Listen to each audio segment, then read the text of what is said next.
Hi everyone, welcome to my channel. If you're new here, hi, my name is Cheney and I'm a homeschooling mom to 3 kids ages 14, 6, and 3. And today I just wanted to do kind of a quick follow-up video to a video that I made a few months ago about how I had jumped on the School Nest bandwagon and show you guys how I ultimately have ended up utilizing those School Nest notebooks, just because a lot of people share that they got them, but not very many people actually show how they use them, or if they do, they definitely don't use them the way that I ended up using them. I think I only use one in the like kind of common way that these notebooks are used. So I just wanted to kind of share that with you, and in case this inspires anyone out there, if you're looking for a way to kind of simplify some things in your homeschool, I think that these can be really helpful. So we will start off with my daughter's, this preschool notebook, which is absolutely gorgeous. I actually don't think I had gotten this one whenever I made that video. I think this might have come out after that. So, but this is my daughter's preschool notebook. And so what I did is I'm using the Good and the Beautiful's preschool, the Confessions of a Homeschooler's preschool, as well as some books that I picked up like from Walmart and the dollar store. And so I've kind of compiled them all together here. My daughter is 3, so, and we've already started using this, so, I'm not looking for like super rigorous stuff, but, yeah, so here I have, this is from the Confessions of a Homeschooler, tracking the weather throughout the week. And then I put all of the letter A activities that I pulled out that I wanted to do, and kind of put them all in here. So this was like a shape matching activity. This is a finish the, it looks like this one fell out, but this is a finish the pattern activity. She had to match the number to the amount of seeds that were in the apple.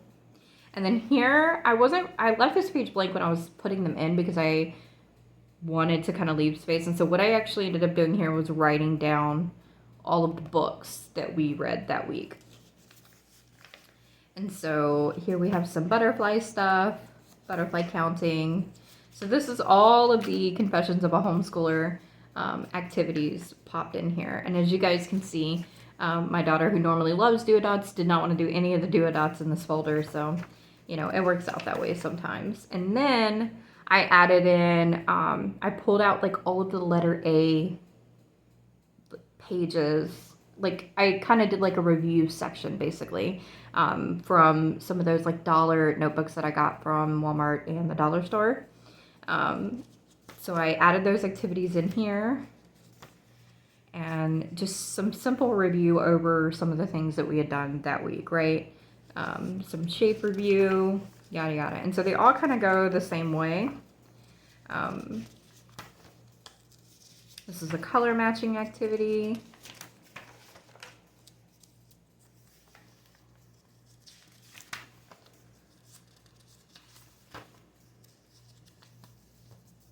This is sorting the capital and lowercase letters. And then again, you can see the pattern. I've done the review here. I think this may be close to where we've stopped.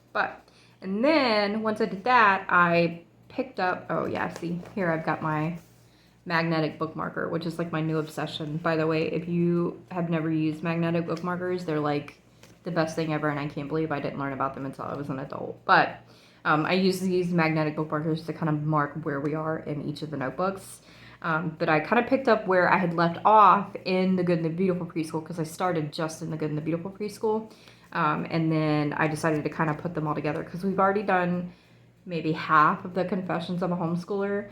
And then I moved into the Good and the Beautiful. And then I kind of, once I saw that she had this, I was like, well, I want to go back and do them both and then find a way to like utilize those workbooks that I bought like on a whim. So this is like the Good and the Beautiful review that I pasted in here. And then we go through and we move through those Good and Beautiful lessons, basically. And then this I created, it's just learning how to spell her name, and I was gonna have her do like stickers to like sticker her name in. We'll say it out loud together, probably once a week. And so it just continues on in that pattern all the way through with the Confessions of a Homeschool. Uh-oh, we're stuck together. Oh, never mind, no. I think I just unglued that.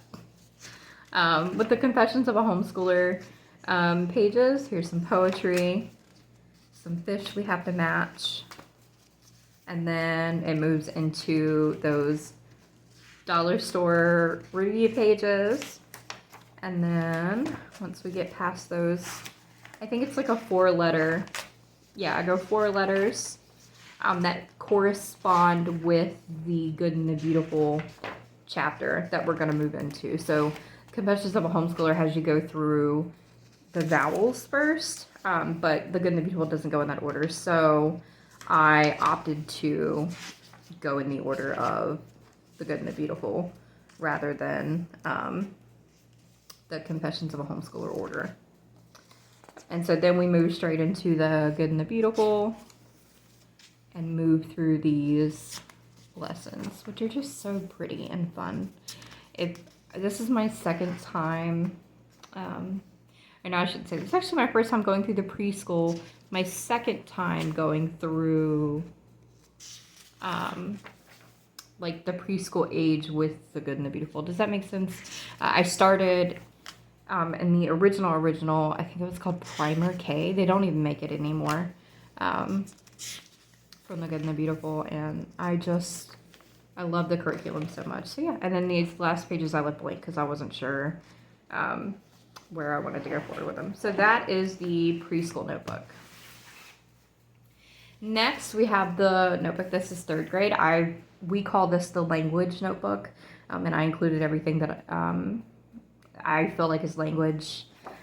There is no Good and Beautiful in here currently, because I just decided not to do the Good and the Beautiful for our first semester of school. And again, we've already started these as well. So this is the, what is it called? Word roots, the vocabulary lesson. Here, I've left pages blank for form drawing. So we don't do this all in one day. It's like we will come back to these handwriting pages and the form drawing as I kind of see fit. Yeah, so as you can see, we actually did this the next day after this. So there will be some dates where we kind of go back and forth between pages. After the handwriting, I have the growing with grammar. And then this is came from our world history, like geography, not world history, our around the world geography lessons. I put in the map and cartography unit in here because I feel like it's kind of a language, map making. And then it kind of just keeps going. It keeps looping through. So I have our vocabulary. This is our word ladders, the growing with grammar. Then it moves into music, more form drawing. He's practicing his name, his handwriting. There is Good and the Beautiful here. The handwriting is Good and Beautiful. So yeah, the Good and the Beautiful made it in here. More vocabulary, more, I feel like this is like phonics and spelling. So the word ladders, growing with grammar. Here I think he drew a map. I think that's what that was. Yeah, more map learning. This is more form drawing, music, vocabulary, and so it just keeps going in this kind of cycle. And then we get to our hardcore art. That's what this is. So this is like art study. There's a poem, and yeah. So here we have more like map work. We'll get to more art. This is like kind of like social studies built into art. I really like the way Harcourt does that. They incorporate lots of things together. So yeah, I just kept that loop going, and the way that I kind of lined it up, I printed it all out and I sorted it in a way that was like where at the end of this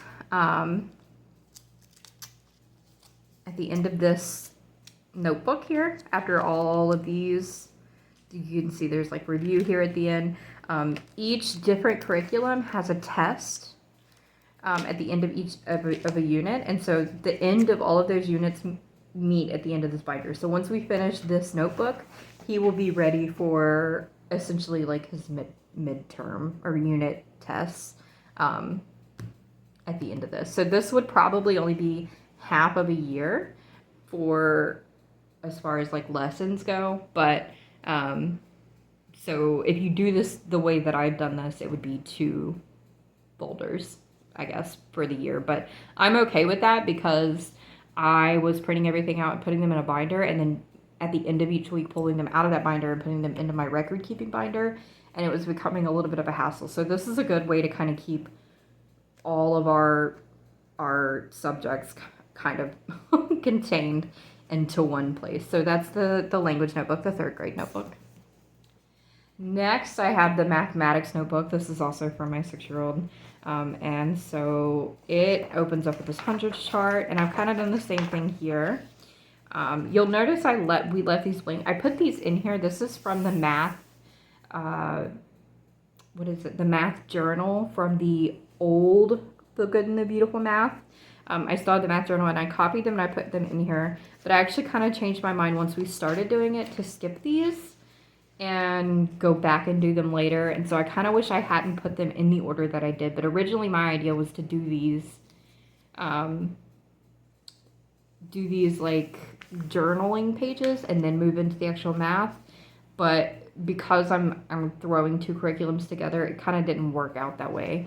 And so for anyone watching, I don't know if I don't even know if anyone uses this math curriculum anymore, but don't throw it together like that. But I have pasted in here the workbook pages from Beast Academy, which is our main math curriculum now. For the record, they don't come colored like this. I colored these with colored pencil. So just to make it more colorful, and they're not even like the right colors as my son informed me. The colors that I chose to color for the character, but it just looked too black and white when I first put them in, so I was like, I'm going to go through and color. Same with these. Everything in this binder came black and white except for the Good and the Beautiful pages that you'll see here at the end. But so yeah, so I pasted all of these in here. And then I kind of throw in the balance benders and the logic curriculum that we're doing, the logic safari.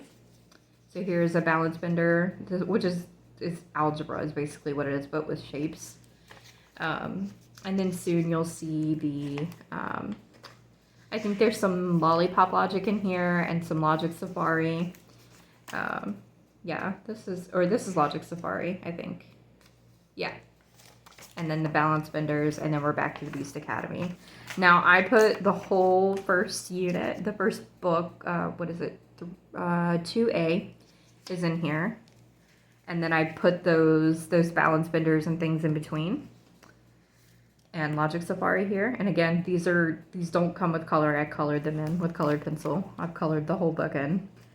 And then once we finish 2A of the Beast Academy, as well as like the first third of the Logic Safari and Balance Benders, it moves into these pages that I pulled from the Good and the Beautiful Math 3, which lines up with Beast Academy 2. So Beast Academy 2 and the old Good and the Beautiful Level 3 are both roughly 3rd grade material. But I think that they both kind of, you know, they go through review and things as well. So the Beast Academy is a mastery curriculum, whereas the old and the current Good and Beautiful is logic based.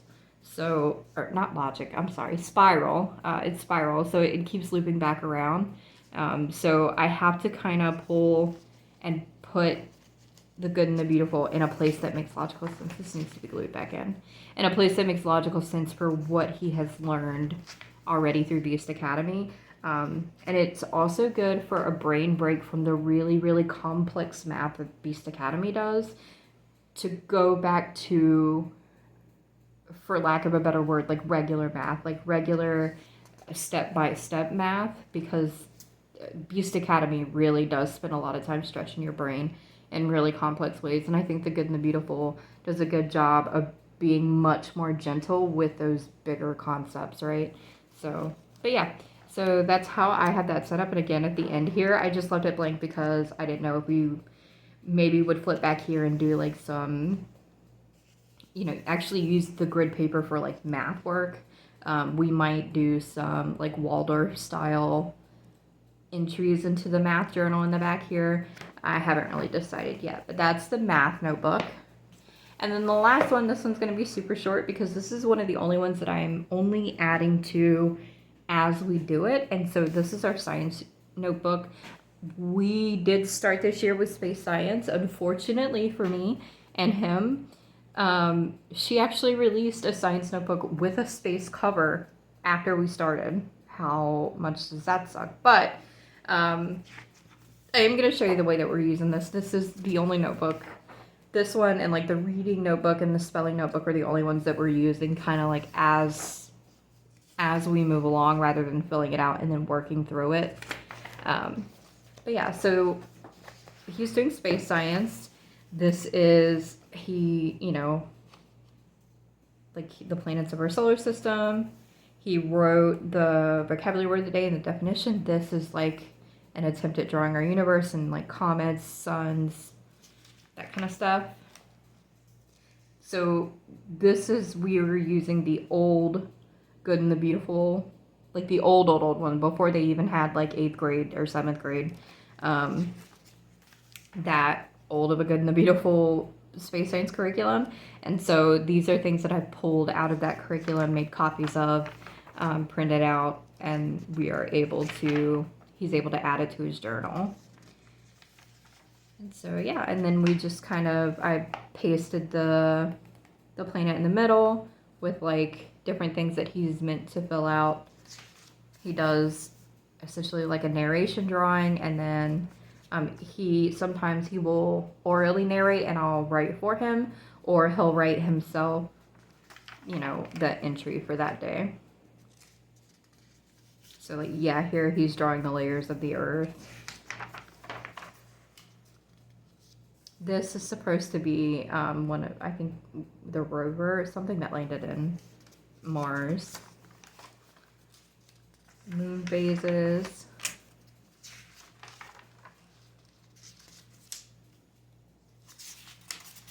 I think this is, yeah, this is where we, nope. Yeah, so this is where we've stopped. We still have to fill in Uranus and Neptune. But yeah.